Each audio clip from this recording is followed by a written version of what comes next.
Halo Bro dan Sis, apa kabar kalian semuanya? Semoga sehat-sehat saja. Film yang akan kita bahas kali ini diangkat dari seri grafik novel karangan Macmillan Collins. Judulnya Road to Perdition. Bukan sebuah kisah nyata, namun sebagian ceritanya terinspirasi dari kisah mafia Irlandia John Patrick Looney yang di masa tahun 30-an itu berseteru dengan mantan orang kepercayaan yang bernama Dan Dors. Aktor gaek Paul Newman jadi Looney di cerita ini dan sang tangan kanan diperankan oleh Tom Hanks. Mari kita masuk ke alur cerita.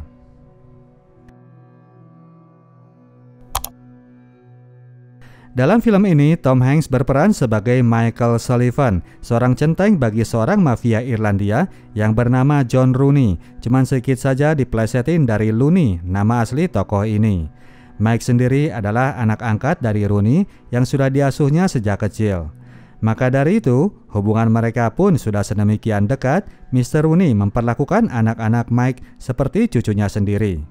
Di balik itu, Bapak Rooney ini memiliki seorang anak kandung yang bernama Connor, diperankan oleh Daniel Craig masa sebelum doi naik pangkat jadi James Bond. Hari itu keluarga mafia tersebut sedang melaksanakan acara persemayaman terhadap jenazah Danny, salah satu anggota dari klan mafia Rooney. Setelah dilakukan kata perpisahan oleh Mr. Rooney, kakak almarhum yang bernama Finn lanjut memberikan ucapan berkabungnya.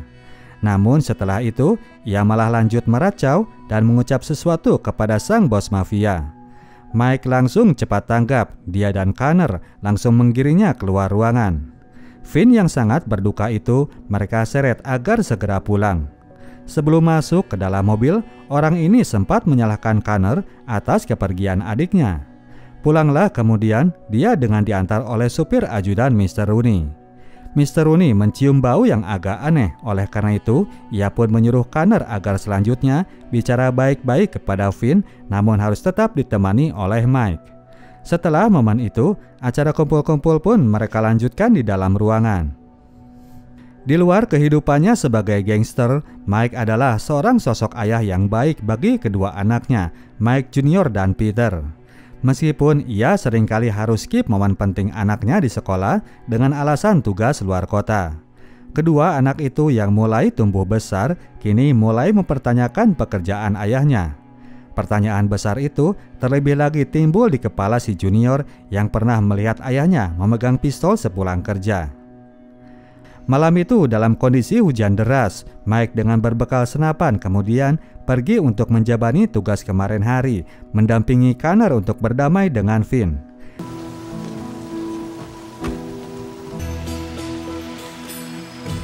Tanpa dia sadari, junior yang penasaran berat itu diam-diam sudah menjadi penumpang gelap. Anak ini ngumpet di jok belakang.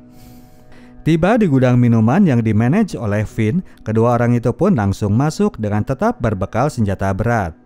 Setelah itu barulah junior keluar lalu mengintip lewat celah gudang tersebut.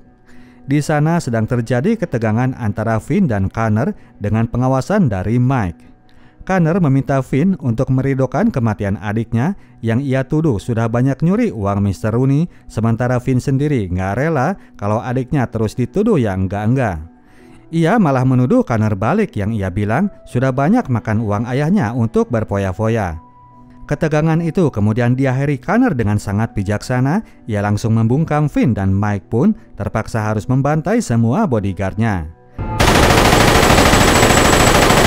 Sang anak angkat ini auto marah atas kelakuan Connor yang sangat sembrono itu. Saat itulah mereka menyadari ada seseorang yang sedang mengintip di belakang. Segera Mike mengejarnya dan ia pun kaget luar biasa melihat bahwa sang pengintip ternyata si junior anak sulungnya. Apalagi ketika kemudian Connor pun melihat kehadirannya yang telah jadi saksi pembunuhan tadi. Anak ini diwanti-wanti agar tidak bilang siapa-siapa mengenai insiden barusan. Sementara Connor pulang sendiri jalan kaki, Mike pulang dengan memboyong junior balik menuju rumah. Kini mengetahui bahwa profesi ayahnya adalah seorang pembunuh, junior pun mulai marah dan mulai berontak. Mr. Rooney pun datang langsung untuk membantu bereskan urusan.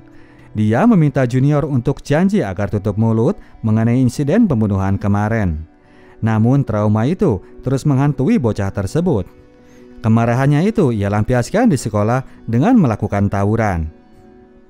Atas insiden tadi malam, organisasi mafia Mr. Rooney langsung melakukan rapat darurat. Tindakan harus segera dilakukan untuk mengurus gudang distribusi yang ditinggal oleh Mr. Finn. Terhadap kematian Finn, Mr. Rooney meminta Connor untuk meminta maaf kepada seluruh anggota. Sang Godfather lalu makin marah melihat anaknya ternyata hanya cengengesan saja. Akhirnya ia pun meninggalkan Connor dan lebih mempercayai Mike untuk mengurus segala hal sesuatunya. Sang putra mahkota ini dilepas sendiri di hadapan semua anggota. Sore itu juga Mike langsung dikirim untuk nagih hutang kepada seorang pemilik bar yang bernama Tony Lavino. Sebelum berangkat, ia terlebih dahulu dicegat oleh Connor yang menitipkan sebuah amplop yang katanya titipan dari ayahnya. Sekali lagi Connor menyatakan rasa penyesalannya atas tindakan sembrono yang ia lakukan tadi malam. Sementara ayahnya pergi tugas atas hasil tawuran tadi, Junior masih harus mendekam di sekolah untuk menjalani tugas hukuman dari bu guru. Mike sendiri saat itu sudah tiba di TKP, sebuah bar kecil yang biasa ambil minuman dari gudangnya Mr. Finn. Penjaga di sana langsung keder mendapatkan kedatangan anggota mafia pusat, ia pun langsung mengantar Mike untuk menemui atasannya. Sang penjaga kemudian menghadap Tony Lavino melaporkan kedatangan Mike. Takut kena setrap, si Tony ini langsung menyiapkan pistol di atas meja. Mike pun dipersilahkan masuk dan menyampaikan pesan Mr. Rooney agar Tony segera bayar utang. Sekalian, ia pun memberikan amplop yang tadi dititipkan. Setelah Tony membaca isi amplop tersebut, tiba-tiba ekspresi mukanya berubah tegang.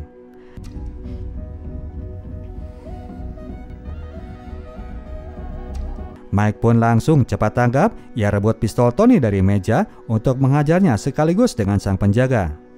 Mike kemudian membaca isi amplop tadi yang ternyata berisi tugas untuk membunuhnya dengan imbalan lunas hutang. Mike langsung menelepon orang rumah untuk memberi peringatan bahaya. Sayangnya teleponnya itu nggak keburu keangkat dan Connor sang biang kerok sudah keburu singgah di rumahnya.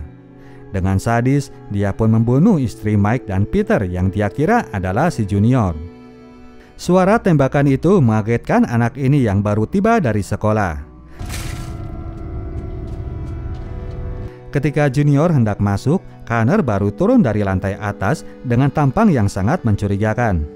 Junior masih sempat bersembunyi ketika orang ini kemudian keluar dari rumahnya. Ia pun langsung terhenyak ketika kemudian ia melihat pemandangan yang mengenaskan di kamar mandi. Mike sendiri baru tiba beberapa waktu kemudian dan hanya melihat Junior sedang duduk sendiri di kegelapan. Dari situ dia sudah bisa tahu bahwa hal yang buruk telah menimpa istri dan anaknya. Dia pun hanya bisa meringis sambil menahan rasa perih. Sementara itu, kabar pembunuhan tersebut ternyata langsung sampai kepada Mr. Rooney. Sang Godfather Irlandia ini kini sangat murka, ia pun menghajar dan mengutuk anaknya yang bebal itu. Namun ketika Connor sudah mulai meleleh, rasa kebapaannya mulai timbul. Ia pun jadi balik kasihan kepada anaknya. Sudah bisa dipastikan bahwa Mr. Rooney akan tetap berada di pihak anaknya dalam kasus yang kusut itu. Mike sendiri sudah sangat mengerti dengan situasi. Kini dia sudah sadar bahwa hubungan mereka sudah putus. Ia pun berkeputusan untuk bawa kabur Junior, meninggalkan rumah mereka untuk selamanya. Sebelum kabur, terlebih dahulu mereka menyambangi rumah Mr. Rooney. Dengan alasan ingin menjaga hubungan baik, ia pun pergi meninggalkan anaknya sendiri.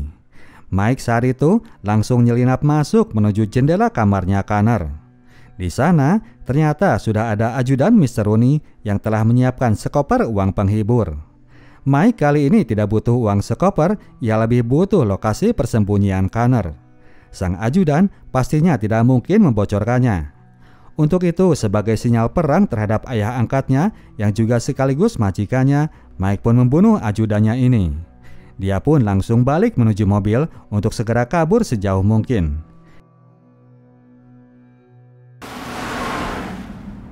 Kini prioritasnya hanya satu, yaitu untuk melindungi Junior yang merupakan saksi kunci dari pembunuhan yang telah dilakukan oleh seorang anak gembong mafia. Mike akan pergi ke kota Chicago untuk mencari dukungan dari mafia setempat. Namun demikian, Mike tetap harus memastikan dulu keberpihakan dari kenalannya ini. Jalanlah kemudian bapak dan anak ini menempuh perjalanan beribu kilometer menuju ujung timur semenanjung Amerika. Di sana, Mike akan menemui gembong mafia Chicago betulan selain Al Capone, namanya adalah Frank Nitti.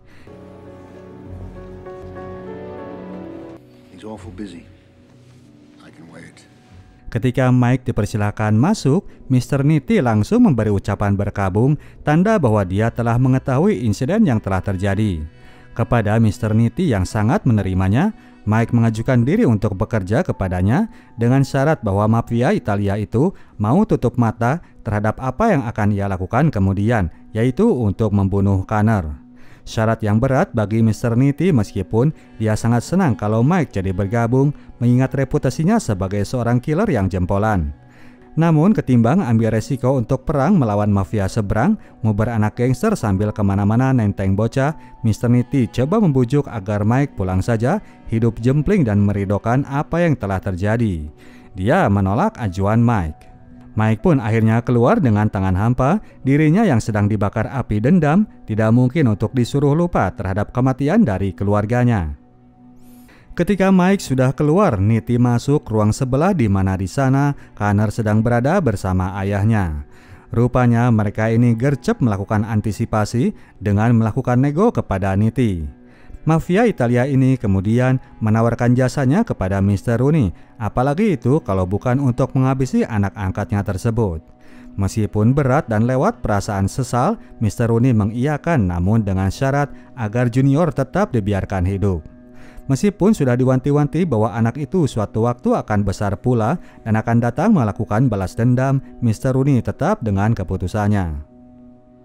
Mr. Nitti kemudian menghubungi orangnya yang ia anggap sangat layak untuk berhadapan dengan seorang Michael Sullivan. Namanya adalah Harlan Maguire yang terinspirasi dari sosok seorang Mad Dog Cole.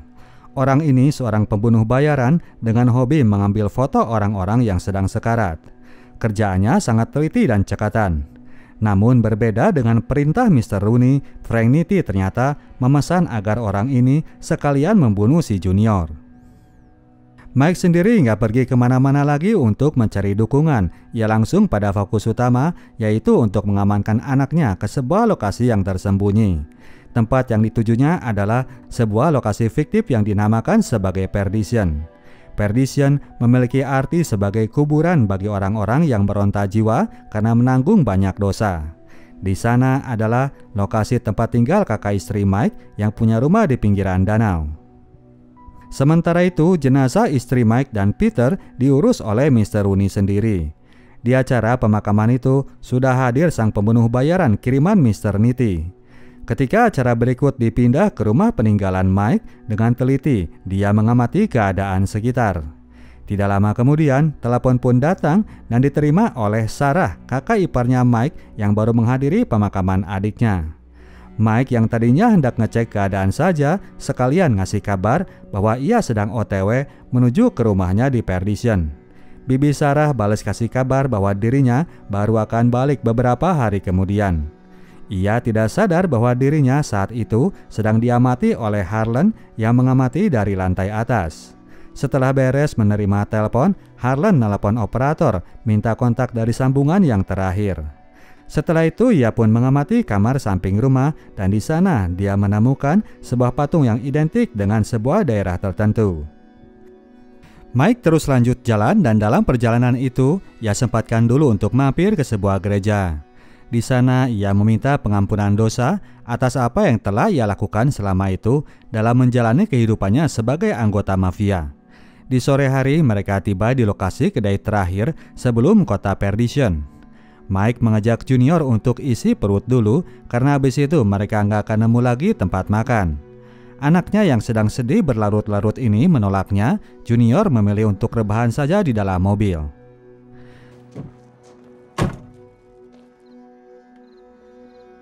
Setelah hari lewat senja, Harlan yang sudah menebak arah tujuan kepergian Mike sudah tiba pula di kedai terakhir itu. Ia sempat lewat dengan mobilnya Mike, namun untungnya Junior yang lagi rebahan itu tak terlihat oleh dirinya. Dari luar, dia sudah bisa melihat keberadaan orang yang jadi incarannya. Harlan pun masuk ke dalam kedai dan ambil meja yang berhadapan dengan Mike. Melihat tampang dan gerak-geriknya yang memang agak freak, Mike langsung curiga terhadap orang ini. Dengan berusaha seolah bersikap sopan, Mike pun mengajak Harlan bicara dan menanyai berbagai hal tentang dirinya. Harlan yang sangat bangga dengan hobinya dalam mengoleksi foto orang mati tidak kuasa untuk tidak pamer syahwat kepada Mike. Naluri pembunuhnya mulai tampak di hadapan lawan bicaranya. Dari situ, Mike sudah bisa menebak bahwa orang ini sangat mencurigakan dan bisa jadi sangat berbahaya. Mike kemudian minta izin untuk ke kamar mandi dan beberapa waktu kemudian mobilnya sudah bergerak untuk segera kabur dari tempat tersebut. Harlan hendak berusaha untuk mengejar, namun mobilnya kadung digembosi oleh pisau steak milik kedai. Dengan kalap, ia pun melakukan beberapa tembakan sekaligus kepada seorang polisi yang hendak makan di kedai itu. Meskipun sudah berhasil menggembosi ban mobil seterunya, namun Mike tidak mau berspekulasi. Ia tetap ambil jalan aman dengan menghindari jalan raya. Di tengah lahan kosong itu ia pun berhenti. Di sana ia memarahi anaknya yang sedari tadi terus membantah perintahnya. Mike lalu menjelaskan bahwa mereka tidak bisa terus menuju Perdition karena orang tadi sudah mengetahui arah tujuan mereka. Agar bisa terbebas dari situasi itu, Mike berencana untuk membuat agar Al Capone mau menyerahkan Connor kepadanya. Ia sangat tahu bahwa para mafia ini terlalu cinta dengan uang milik mereka. Namun untuk melakukan rencana itu, Junior ia suruh untuk nurut dulu agar bisa membantunya menuntaskan rencana tersebut. Beberapa hari berikutnya, PR Mike sehari-hari yaitu mengajari anaknya yang baru puber ini agar bisa mengendarai mobil. Setelah dirasa bahwa Junior sudah cukup lihai, ia pun masuk pada menu rencana utama. We made it. Mike mendatangi sebuah bank untuk merampok uang yang terkait dengan nama Al Capone, mafia Chicago paling bengal yang pasti namanya sudah sering kalian dengar. Ia melakukannya terang-terangan dengan maksud justru untuk mencuri perhatian pemilik uangnya. Namun demikian, manajer bank yang ia todong itu tetap ia kasih persenan agar gak ribut kepada media. Mike melakukan hal itu di beberapa bank lainnya di mana Al Capone menebar semua cadangan uangnya. Semuanya dilakukan dengan lancar tanpa hambatan, apalagi karena si Junior sudah mulai mulus menjalankan mobilnya. Laporan mengenai aksi rampok yang berkelanjutan itu pada akhirnya tiba juga ke telinga Mr. Nitti. Rupanya kantor miliknya selama itu telah dipakai Mr. Rooney untuk menyembunyikan Connor. Setelah disekap beberapa hari, kali itu Connor mulai bosan hingga anak bos mafia ini mulai bikin kesal gangster yang sedang berusaha melindunginya. Hari itu ketika Mike melakukan aksi berikut, dia mendapatkan jawaban yang tidak seperti biasanya. Sang manajer mengabarkan bahwa semua uang atas nama gangster Chicago sudah ditarik sejak 2 hari sebelumnya. Frank pun menanyakan nama akuntan yang telah dikirim untuk melakukan penarikan aset itu. Ia pun segera mendatangi kota terdekat dan memilih hotel termahal sebagai tujuan pencariannya. Mike nggak sadar bahwa ia telah masuk jebakan yang telah dipasang pihak mafia. Harlan sudah nongkrong seharian di seberang hotel yang akan ia masuki. Mike pun masuk ke dalam hotel. Tebakannya memang tepat. Mr. Rand sang akuntan ada di hotel terbaik dan sedang berada di kamar terbaik pula. Ketika mereka bertemu, keduanya memang ternyata sudah saling kenal. Mr. Rand sang akuntan sudah mengerti maksud kedatangan Mike dan Mike sudah mengetahui apa yang ia inginkan dari sang akuntan. Namun Mike kali ini tidak menginginkan uang, dia menginginkan file pembukuan keuangan pegangan dari sang akuntan. Adegan itu terpantau oleh Harlan yang keep nangkring di jendela hotel seberang. Dia melihat sedang ada pergerakan di seberang sana. Sang pembunuh langsung turun dengan menenteng senjata shotgun. Junior sempat memperingatkan dengan menyalakan klakson namun tidak terdengar oleh ayahnya. Saat itu Mr. Rance sedang berusaha membuka peti tempatnya menyimpan berkas-berkas. Terlihat sekali bahwa ia mencoba terus ulur waktu menunggu kedatangan Harlan. Datanglah kemudian sang pembunuh itu yang langsung melepas beberapa tembakan. Mike sembunyi di balik peti yang ternyata adalah sebuah berangkas kosong. Adu tembakan kemudian terjadi di antara keduanya hingga akhirnya serpihan kaca kristal berhasil melukai wajah Harlan. Mike lanjut masuk dalam kamar di mana di sana Mr. Rand sudah tewas terkena peluru yang nyasar.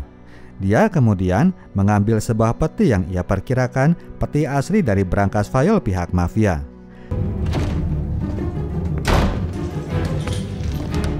Mike pun berhasil kabur meskipun akhirnya tangannya sempat terkena peluru kiriman Harlan. I'm okay, just watch the road. Junior segera membawa mobilnya gaspol menuju luar kota. Di perjalanan, ia melihat ayahnya yang mengalami luka terlihat menjurus pingsan.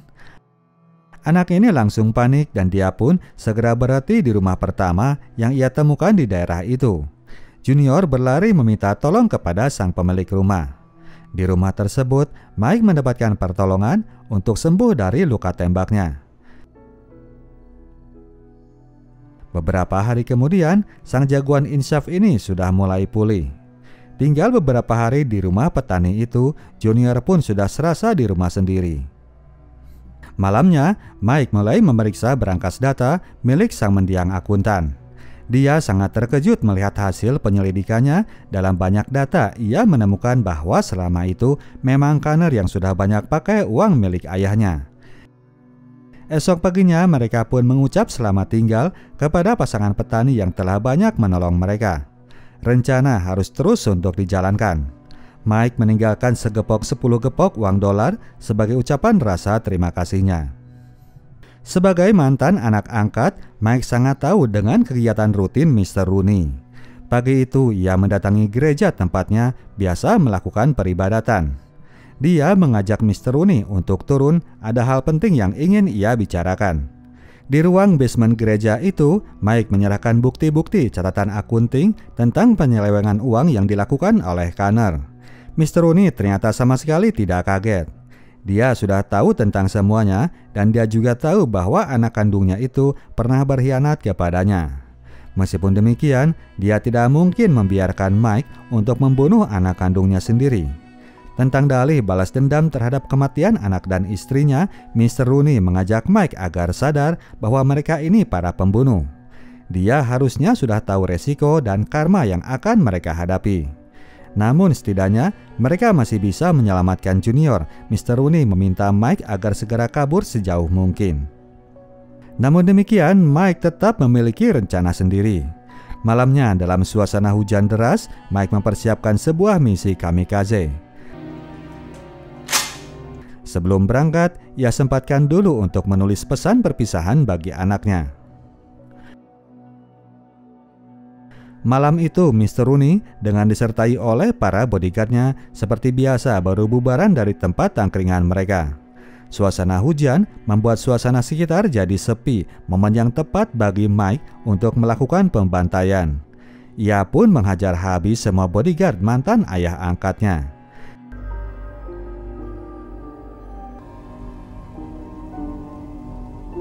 Ketika hal itu terjadi, Mr. Rooney sudah tahu siapa orang yang melakukannya. Sebelum dihabisi, Mr. Rooney sempat mengucap bahwa ia senang jika Mike yang melakukannya. Dengan perasaan berat pula, Mike pun menghujamkan tembakan beruntun sebagai cicilan balas dendam atas kematian anak dan istrinya. Setelah itu, ia pun menelepon Mr. Nitti meminta info keberadaan Connor. Mengetahui bahwa ayahnya sudah mati, Mr. Nitti dengan mudah saja membagikan info itu kepada Mike. Berangkatlah Mike menuju Hotel Lexington, lokasi tempat Connor disembunyikan. Kali ini, karena sudah mendapatkan restu dari pimpinan, para penjaga pun membiarkannya masuk tanpa halangan.